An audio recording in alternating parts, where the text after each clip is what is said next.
She was labeled a fraud, shamed at the counter, and asked to leave until the bank's large screen revealed her son was one of their most esteemed clients. Helen Bradford always believed in handling situations with poise. That's how she was brought up. Even at 62, she carried herself with a quiet elegance, crisp blouse, simple gold earrings, her natural hair neatly styled. That morning, she wore her pale lilac church dress, reserved typically for Sundays, but today felt significant. She held a fresh envelope in her purse, containing a $9,800 check from her son, Anthony, sent to help after her water heater broke down. She'd mentioned it during a phone call, and by the end, he was already asking for her address. Helen wasn't one to request financial help, but Anthony had a way of framing it as gratitude, not charity. The bank, just 10 minutes from her Bevo Mill home in St. Louis, was a familiar place. She even recalled when it was a modest credit union, same brick exterior, same green carpet, though now it had more screens and fewer familiar faces. She approached the counter and waited. 2 tellers were busy. One assisted an elderly man with a transfer, the other, a young woman with glossy hair and long acrylic nails, typed at her station. Helen stood patiently until the woman glanced up. "Hello," Helen said warmly, "I need to deposit this check." She carefully retrieved the envelope, opened it, and slid the signed check across. The teller glanced at it, paused, her eyes narrowing. "Is this yours?" she asked, her tone laced with doubt. Helen blinked. "Yes, it's from my son. He sent it yesterday." The woman lifted the check with 2 fingers, as if it were tainted. "Do you bank here?" "Yes, 4 years," Helen replied. The teller typed her name into the system, her brow arching at the screen. "Anthony Bradford," she said slowly, testing the name. "Who's he?" Helen hesitated. "My son." The teller pressed, "What's his job?" Helen's throat tightened. "He runs a renewable energy company, Bradford Solutions." The woman smirked.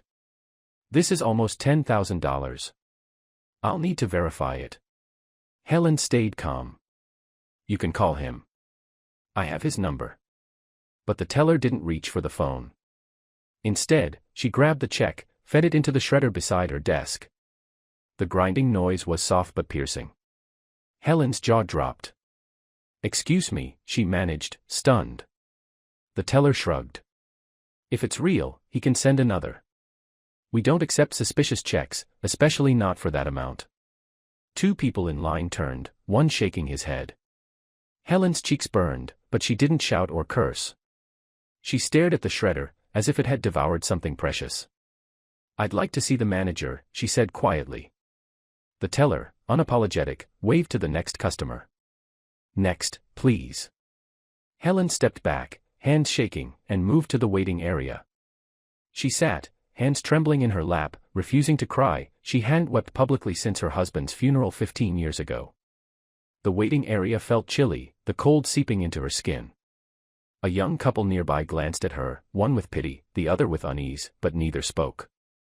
Helen stared at the floor. That money wasn't for luxuries, it was for a new water heater, doctor's bills, and a small cushion for emergencies. She lived simply in the same 2-bedroom home she and her husband bought in '89. Her car was old but reliable. She maintained what she had, yet sitting there, she felt discarded. The worst wasn't the shredded check, it was the teller's look, as if Helen were a nobody, as if she couldn't possibly be tied to someone successful.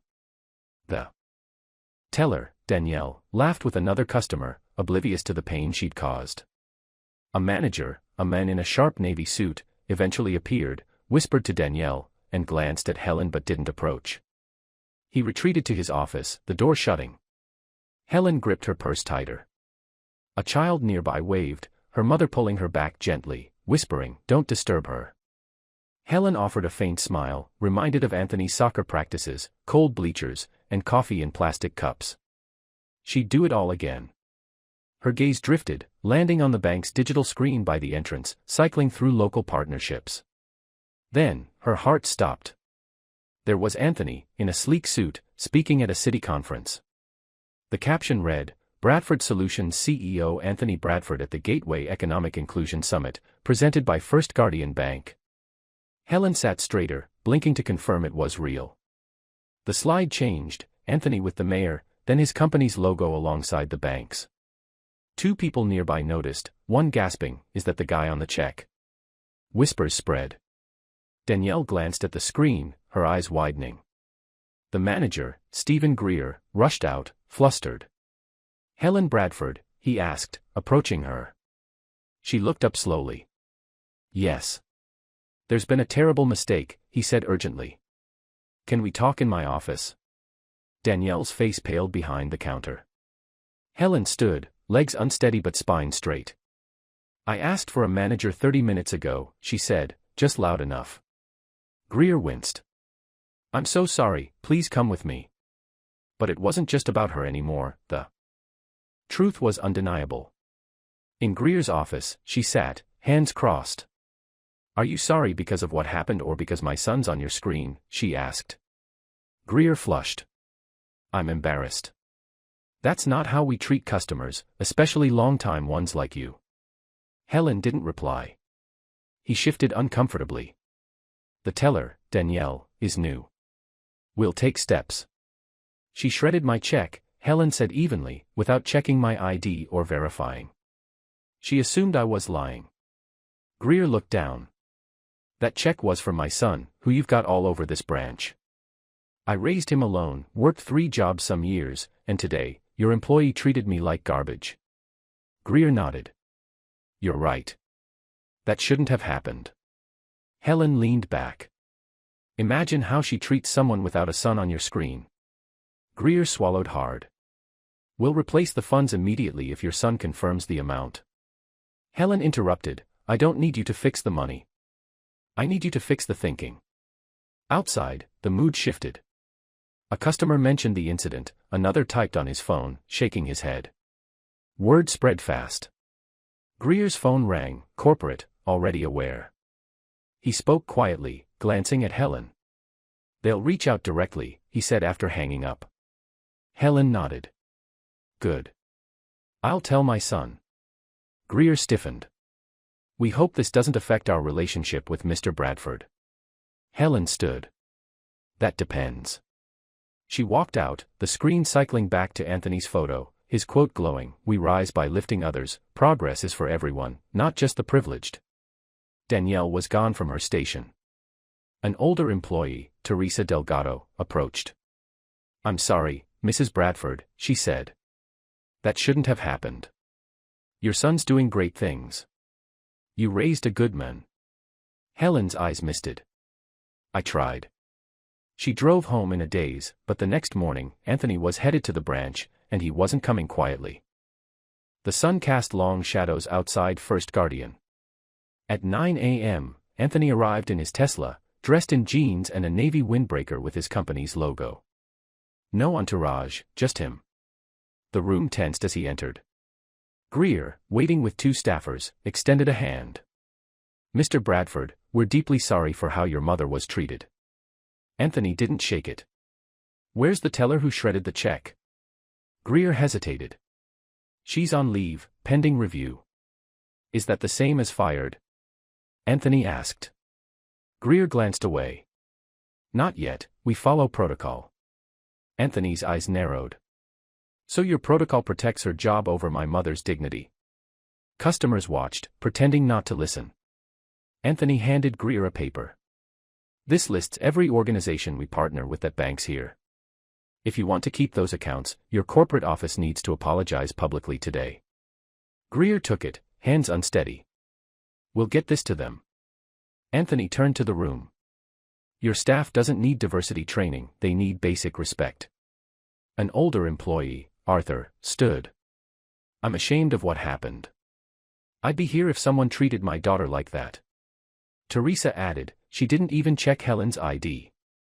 Helen's been here longer than most of us." Anthony took a breath. "My mom's never bounced a check, never taken a payday loan, never asked me for help. That check was the first time she accepted my offer, and your teller shredded it like it meant nothing." He faced Greer. "Show people what kind of bank this is, or isn't." He left. Outside, cameras gathered. Online, the story exploded, a photo of Anthony's face on the bank's screen, captioned, "Imagine shredding his mother's check, then showing his promo video." By noon, it had thousands of shares. Anthony's phone buzzed with interview requests, but he ignored them, calling Helen instead. "Morning, Ma," he said. "Morning, baby," she replied, tired but steady. "You holding up?" "I've had better bank visits," she said. He laughed softly. "I'm proud of you," she added, "but don't let this eat you up." "I won't," he said, "but I'm not letting it slide." The story grew, striking a nerve. It wasn't just about a check, it was about assumptions, humiliation, and systemic bias. A local radio host read Anthony's post, sparking calls from listeners sharing similar stories. An elderly man denied a withdrawal, a woman asked for extra ID for a small deposit. A St. Louis Dispatch reporter wanted to feature Helen. Anthony agreed, but only if Helen did. "Lord, I'm not built for this," she sighed. "Just talk like you're talking to me," he said. The article, Helen Bradford's Story Speaks for Thousands, ran the next day. Helen described her dress, the teller's words, the look she got, not angrily, just honestly. It hit hard. Local news picked it up, then national. A morning show debated, if her son wasn't a CEO, would anyone know? First Guardian's corporate apology felt hollow, avoiding specifics. By Friday, former customers shared account closure screenshots, and the hashtag Helen Bradford trended. People weren't just angry, they were exhausted, and Helen became their voice. She didn't want that. At home, baking cornbread, she watched her name scroll on TV. "Lord, I just wanted to deposit a check," she muttered. Anthony fielded requests from activists, journalists, even council members. "You're not ranting," his PR manager, Keisha, said. "That's why it's hitting." They chose one interview with Channel 5, taped in Helen's living room. "Did you expect this?" the reporter asked. "No," Helen said. "I wore my church dress, brought my ID. I thought I'd be in and out." "When she shredded the check, what did you think?" Helen paused. "I wondered what they do to people without a clean dress or a CEO for a son." The clip got 3 million views. The bank's second apology named Helen but still felt like a PR move. Customers kept closing accounts, some left flowers for Helen at the branch. A girl's crayon note read, "Sorry they were mean. Your son loves you." Helen saw it in a photo. "I don't need attention," she told Anthony. "You're being heard," he replied. At a board meeting, First Guardian's executives faced shareholder pressure. Leaked emails showed the teller, Danielle, defending her actions, citing Helen's demeanor. Comments erupted online. Greer, cornered by a reporter, dodged questions about Danielle's job. The bank pushed bias training and a customer respect initiative, but trust was fractured. Anthony declined a VP's meeting request. "Email your apology," he said, "or send it to every customer dismissed for not looking right." Stories poured in. A nurse denied a check, a veteran denied an account, a mother questioned over ID. At a town hall, Anthony said, "My mom doesn't want a spotlight. She wants better treatment for the next person." The room clapped. Helen, at home, sipped tea. "God puts you in the spotlight sometimes," she told Anthony. "Make it about what's broken." He nodded. Anthony grew up in a modest home on Bingham Avenue. His father died at 6, leaving Helen to raise him alone. She worked as a school custodian, cleaned offices, did hair on weekends. Beans simmered, shirts dried, order prevailed despite tight times. Anthony never forgot her boiling water for heat during a gas shutoff, never complaining. "We're not poor," she'd say, "just out of options." He paid her mortgage in college, not telling her. When she found out, she hugged him tight. So when she called about the bank, her voice low, it hit hard. "I don't understand why she thought I was lying," she said. "It wasn't the money, it was the look, like when a cop questioned her car's ownership years ago." Anthony had broken barriers, but that day, his success couldn't shield her. 2 weeks later, Helen spoke at a community center workshop Anthony organized for seniors' financial literacy. At 23, she said, "I was denied a checking account. No reason, just, not eligible. I left, thinking that's how it worked. It's not, it's how some get treated. If you don't speak up, it continues." The room clapped softly.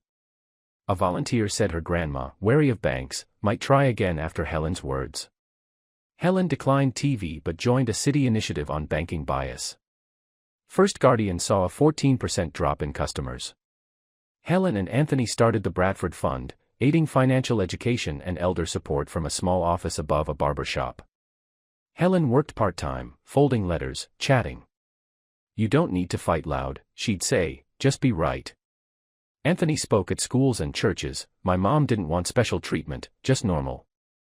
The bank's reputation faltered, but Helen focused on her garden, her letters, her quiet impact.